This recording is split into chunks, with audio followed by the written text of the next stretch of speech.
Ethnic cleansing. That is what Donald Trump has proposed for the surviving population of Gaza. Whilst on Air Force One, during a huddle with US journalists, he discussed his plans to drive the people of Gaza into Egypt and Jordan in order to quote-unquote clean out that whole thing. Let's have a listen. I'd like Egypt to take people and I'd like Jordan to take people again. I mean, you're talking about probably 1.5 million people.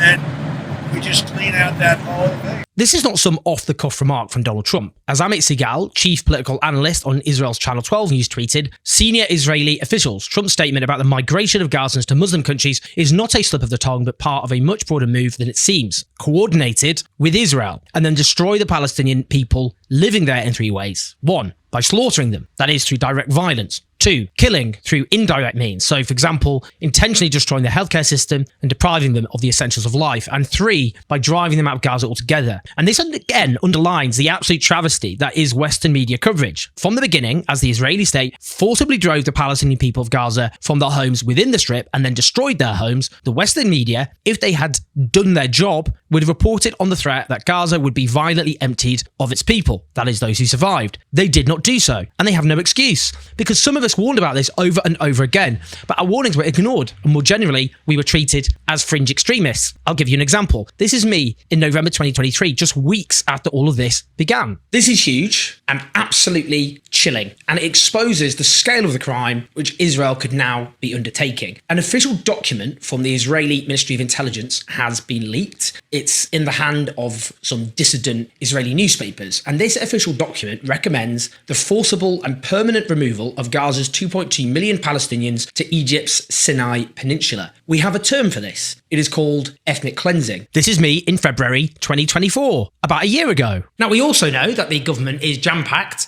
full of people who want to ethnically cleanse Gaza because they keep saying so. Let's just go through the timeline here. Less than 24 hours after the 7th of October attack took place, Benjamin Netanyahu tweeted, "I say to the residents of Gaza, leave now because we will operate forcefully everywhere." Well, there was no subtlety there at all. What Israel actually did, of course, is drive the vast majority of the Palestinian people of Gaza. Israeli General Giora Eiland, former head of the Israeli National Security Council, wrote an article in which he said the people of Gaza will have to leave, either temporarily or permanently, via the border with Egypt. He added, Israel should not allow any economic assistance. The people should be told that they have 2 choices, to stay and to starve, or to leave. If Egypt and other countries prefer that these people will perish in Gaza, this is their choice. I prefer something that is more reasonable. This piece was written in Fathom Journal, which is the media arm of BICOM, that is the British Israel Communications and Research Centre and the main pro-Israel lobby organisation in Britain. Giora Eiland was advisor to Yoav Gallant, the former defence minister, who, like Benjamin Netanyahu, is subject to an international arrest warrant by the International Criminal Court for war crimes and crimes against humanity. In South Africa's submission to the International Court of Justice, as part of their case against Israel for genocide, there were multiple other statements by Eiland which were noted. For example, he went on to say that Israel has no interest in the Gaza Strip being rehabilitated, and this is an important point, he said, that needs to be made clear to the Americans. He declared to retrieve the hostages, a severe humanitarian crisis in Gaza must be created, with water supplies specifically targeted. He said Israel's army must create such a huge pressure on Gaza that Gaza will become an area where people cannot live. He declared the state of Israel has no choice but to make Gaza a place that is temporarily or permanently impossible to live in. These are different statements. I'm just going through them to emphasise how consistent his message was. Indeed, again, he was keen to reiterate, saying Gaza will become a place where no human being can exist. He additionally wrote, who are the quote-unquote poor women of Gaza? They are all the mothers, sisters, or wives of Hamas murderers. He declared that severe epidemics in the south of the Gaza Strip will bring victory closer. It is precisely its civil collapse that will bring the end of the war closer. When senior Israeli officials say in the media it's either us or them, we should clarify the question of who is them. They are not only Hamas, fighters with weapons, but also all the, in quotes, civilian officials, including hospital administrators and school administrators, and also the entire Gaza population who enthusiastically supported Hamas and cheered on its atrocities on October 7th. Again, no subtlety. Collective guilt anyway as an extremist within Israel's political system, far from seen as a moderate. And he devised a so-called general's plan, which proposed a total siege in northern Gaza, forcing its surviving population to to flee, which Israel then executed. Now, at the end of October 2023, a 10-page document was leaked to the Israeli-Palestinian news outlet Plus 972 magazine, originating from Israel's Ministry of Intelligence. It recommended the forcible and permanent transfer of Gaza's population to Egypt's Sinai Desert. It discussed a plan to evacuate the civilian population, it said, to Sinai. It suggested messages directed at Palestinians should revolve around the loss of land, making it clear that there is no hope of returning to the territories Israel will soon occupy, whether or not that is true. It said the image needs to be, Allah, make sure you lose this land because of Hamas leadership. There is no choice but to move to another place with the assistance of your Muslim brothers. The intelligence minister at the time was seen as a relative moderate. In December 2023, according to Israel Hayom, the daily newspaper in Israel, Benjamin Netanyahu told a closed-door parliamentary session of his Likud party colleagues that he supported what he described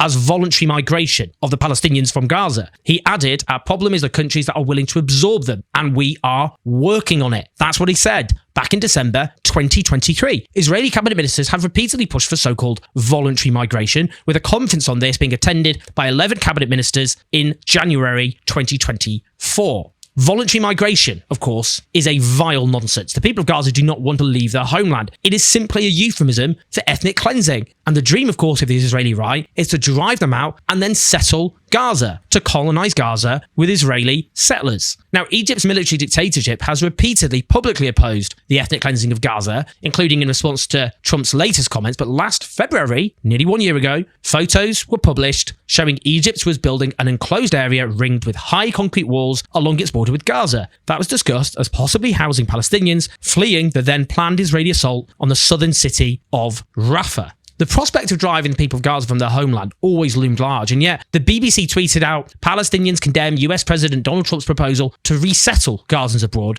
and quote-unquote clean out that whole thing. The headline for that piece, Trump wants neighbours to take in Palestinians to clean out Gaza. Nothing, zero about ethnic cleansing there, just outrageous euphemisms. But today, with a ceasefire in place, however temporarily, the Palestinian people are returning en masse to their homes in northern Gaza. Listen to this Palestinian who is amongst those returning in vast numbers.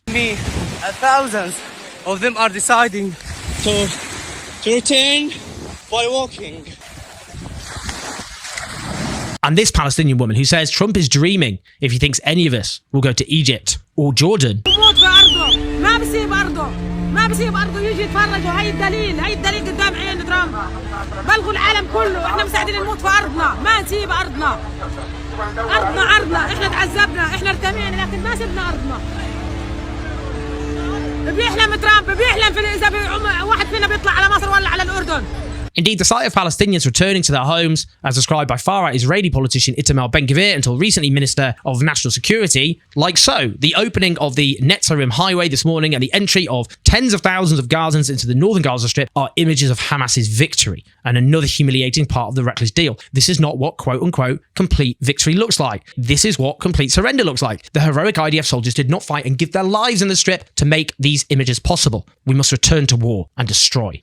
Now, I should also note that the British Prime Minister Keir Starmer spoke to Trump by phone and praised him for securing the landmark ceasefire and hostages deal in Gaza, with obviously no condemnation or even concerns expressed about the proposed ethnic cleansing of Gaza. Now, as Omar Bartov, the Israeli-American professor of genocide studies, told me in an interview towards the beginning of this horror, the line between ethnic cleansing and genocide is blurred in that people do not wish to be ethnically cleansed, and in response to that resistance, that refusal, comes genocide. Gaza has been made deliberately inhospitable for human life. A statistic I often refer to is how 83% of plant life has been destroyed in Gaza. That sums it up. This is a deliberate and systematic attempt by the Israeli state to rid themselves of the Palestinian people. Their starting point is that the Palestinian people are an existential threat to the state of Israel. They work backwards from that point and see how far they can get away with executing that within the constraints of any given moment. Now, there's no question that with Donald Trump elected, they think they can go further. But note, the genocidal mayhem, the destruction of Gaza, was all made possible by the Democrats, by Joe Biden and his administration. Both the Democratic and the Republican leadership are complicit in genocide. All of them laid their foundations for this moment. But have no doubt, what we're talking about here is real, a very real threat, which is more than credible. And Western politicians and Western media outlets all played a pivotal role in bringing us to this moment.